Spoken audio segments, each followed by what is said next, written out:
शहरे इल्म के दरवाजे पर। कभी कभी दिल ये सोचता है, न जाने हम बेयकीन लोगों को नामे हैदर से रब क्यों है।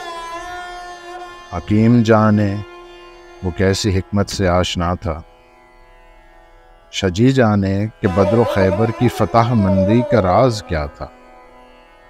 अलीम जाने वो इल्म के कौन से सफ़ीनों का नाखुदा था। मुझे तो बस सिर्फ ये खबर है, वो मेरे मौला की खुशबुओं में रचा बसा था। वो उनके दामाने आतिफत में पला पड़ा था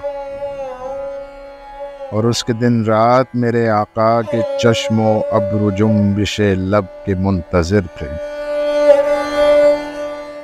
वो रात को दुश्मनों के नरगे में सो रहा था तो उनकी खातिर, जदाल में सर से पांव तक सुर्ख हो रहा था तो उनकी खातिर।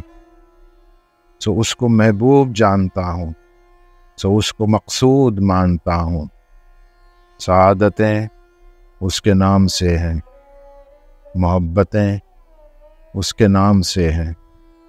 मोहब्बतों के सभी घरानों की निस्बतें उसके नाम से हैं।